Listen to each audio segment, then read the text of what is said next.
March on Washington for Jobs and Freedom on August 28th, 1963.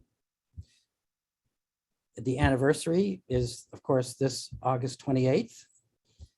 But let me start a couple years before that. When I was 12, I happened to find myself at the college chapel where I live, and Dr. King was giving a sermon there. And it was a Sunday evening, and as he was walking down the aisle of the chapel toward the front, I found myself walking right next to him. And actually I was as tall as he was. And so I met him, and I'll never forget that, that image of him really, really close, wearing his colorful robes. He looked very majestic, and he gave a sermon, 3 Dimensions of a Complete Life. So that was kind of a life-changing moment for me, just to meet Dr. King. And then 2 years later, I decided that I would attend the March on Washington. I had just traveled through the South on a train, and I had stopped at the Atlanta train station, and I was 14 years old, and I kind of joke about it that I desegregated the Atlanta train station because I sat in the black waiting room, which was apparently no longer being used, but I sat in the black waiting room. So when the March on Washington, when I found out about it, I felt that I had to be there. So I took a bus by myself. It's a charter bus from Vermont, southern Vermont, down to, I lived in Western Massachusetts, down to Washington, and got there in the morning, and it was a very, very hot day. And we marched along toward the Lincoln Memorial, where the speakers gave their talks and the singers sang. And I remember being under an elm tree, sheltered by an elm tree on this very hot day with the people that I was with, and I remember clearly all these years later hearing King's booming voice giving his, what later came to be called his "I Have a Dream" speech. So let me say first that a lot of people don't realize that it was not just the March on Washington, it was the March on Washington for Jobs and Freedom.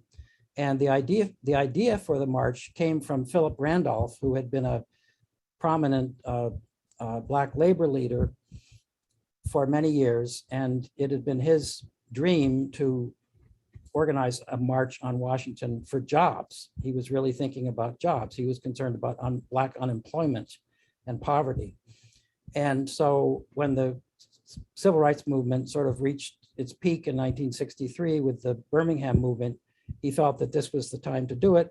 And so he got together with his longtime colleague, Bayard Rustin, who had actually helped Randolph organize a previous March on Washington in 1941 that actually never happened because the threat of 100,000 Black men descending on Washington was enough to get President Roosevelt to sign an executive order to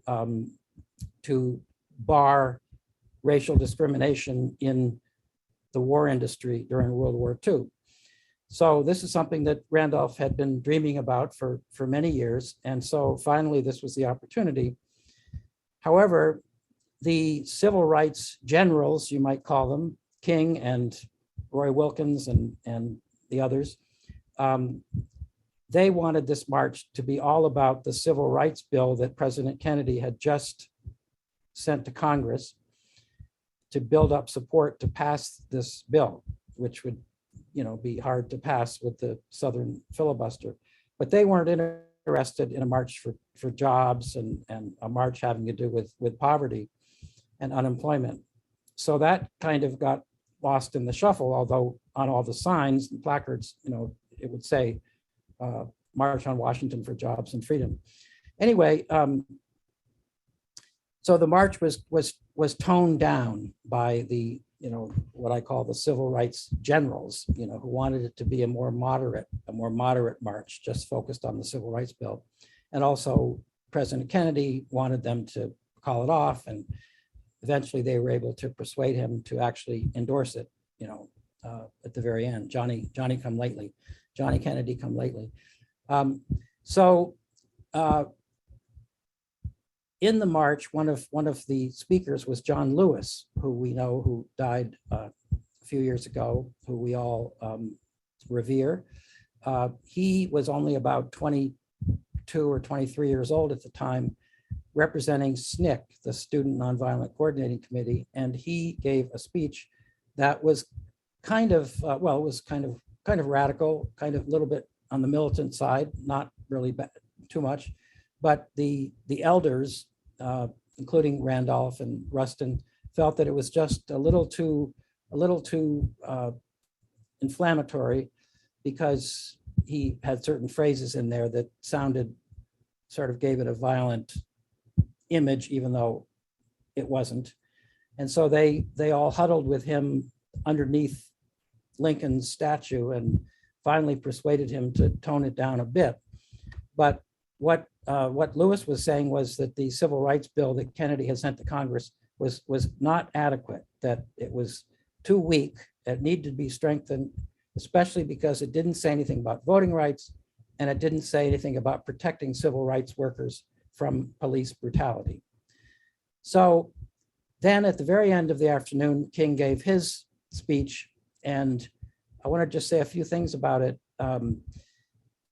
First of all, it was really a speech calling for reparations, calling for racial reparations. He started out by saying that the founders of the country had issued a promissory note, and the promissory note promised that African Americans would get their freedom. And he talked, but not just their freedom, that they would get essentially reparations for all that they had suffered. And he talked about it. He said that they had come to Washington that day to cash a check. They wanted to cash a check, the check of all that they were owed for all the labor for 250 years under slavery. So, and then subsequently, but especially under slavery. So that kind of set the tone. That's not, people are so focused on the dream part of the speech that they don't realize that the speech was really calling for reparations. Something else that when he did, what happened was that he pretty much finished the text that he had worked so hard with his aides to craft, mainly the night before, staying up all night practically. But he felt that something more was needed. And so he kind of lifted his head and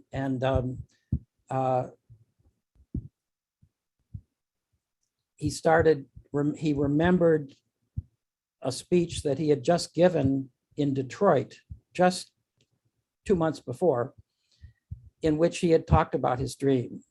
So this wasn't brand new. So in his dream, one of the things, and I'm going to actually quote from it here, in his dream, when he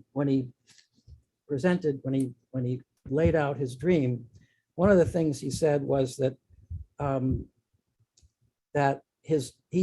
I have a dream that one day right there in Alabama, little black boys and black girls will be able to join hands with little white boys and white girls as sisters and brothers. I have a dream today. People didn't, especially white people, didn't realize at the time how inflammatory that statement was.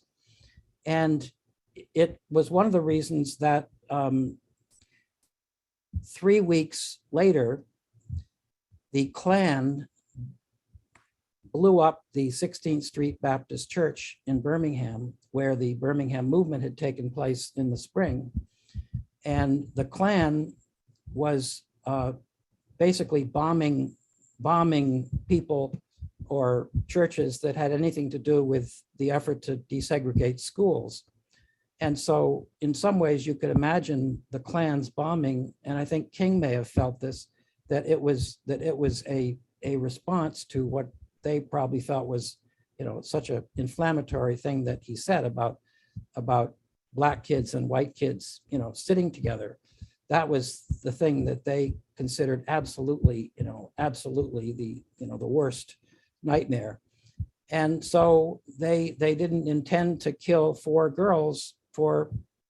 young girls, but they did. The four young girls were killed. And so as great as the speech was, and as great as the March on Washington was, and as powerful as it was in terms of building pressure to pass the Civil Rights Bill, which finally passed in the spring and summer of 1964 when President Johnson had succeeded Kennedy after he was assassinated.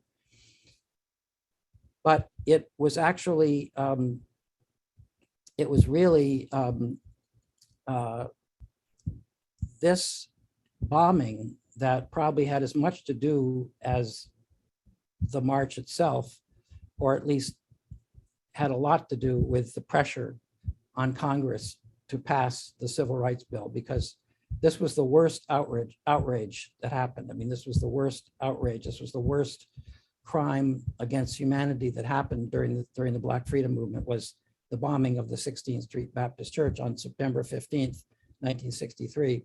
So it's important to understand just a few things about the March on Washington for Jobs and Freedom. One is that it was a march in which King called very strongly for reparations for African Americans who had been enslaved. And then secondly, that it was an inflammatory speech, especially the dream part, in terms of Black kids and white kids sitting together. And then third, that it really had a huge effect on the passage of the Civil Rights Bill. And but that you can't really separate the march, or at least I don't think you can really separate the glory of the march from the hell of the killing of the four girls in the Klan bombing of the 16th Street Baptist Church on September 15th, 1963. So I think that's probably all that I'll say. There's a lot more that I could say. For me, it was going to that marching in the March on Washington changed my life forever and set me on a course of working for racial justice and peace and other causes for the rest of my life. So very pleased to be with you today and to be part of this coffee chat. And I hope you will find a way to celebrate the anniversary of the March on Washington for Jobs and Freedom on August 28th.